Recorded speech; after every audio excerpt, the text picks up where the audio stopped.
दोस्तों, आप देख रहे हैं डार्क फाइल्स। डार्क फाइल्स में आज की कहानी हमारे साथ शेयर की है उज्जवल कुमार जी ने।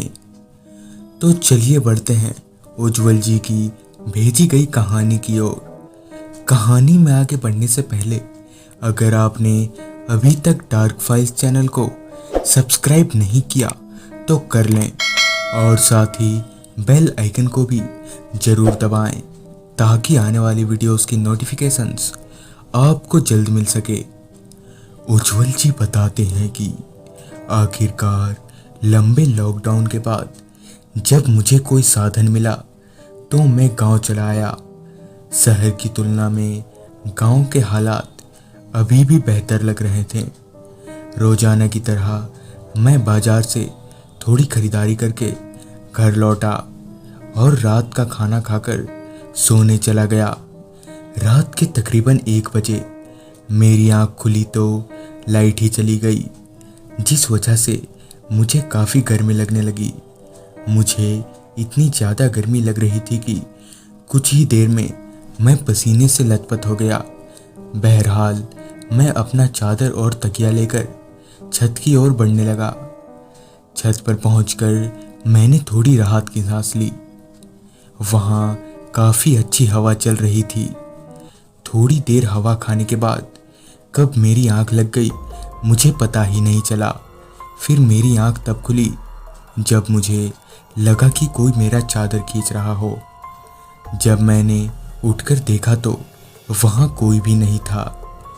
कुछ देर बाद मुझे फिर से लगा कि कोई मेरा चादर खींच रहा हो।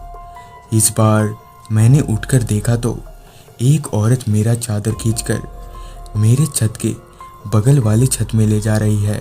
मैंने उस औरत को रोकना भी चाहा, पर ना जाने क्यों मेरे गले से कुछ आवाज़ ही नहीं निकल रही थी। मेरे छत से उड़ते हुए वो औरत बगल के घर के छत पर चली गई। यह देखकर मैं हैरान था कि कोई औरत हवा में कैसे उड़ सकती है। बगल वाले घर के छत में जाकर वो औरत मेरी आंखों से ओझल हो गई। मैं वहां से भागकर नीचे गया, जहां मैंने घर वालों को उठाकर सारी बात बताई। मेरी बात सुनकर घर वाले भी काफ़ी डर गए। कुछ ही देर में जब सुबह हुई तब मेरे पिताजी मुझे ओझा के पास ले गए, जहां ओझा ने मेरी कलाई पर एक ताबीज़ बांध दिया।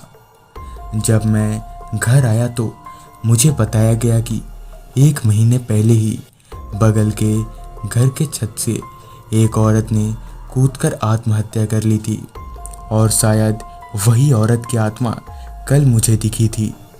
इस घटना के बाद बगल के घर वालों ने घर में बहुत यज्ञ और हवन करवाए, जिसके बाद वो औरत फिर कभी किसी को नहीं दिखी। तो दोस्तों, ये थी उज्जवल कुमार जी की भेजी गई कहानी। अगर आपके पास भी ऐसी कोई कहानियाँ हैं तो हमारे साथ ज़रूर शेयर करें और देखते रहें डार्क फाइल्स।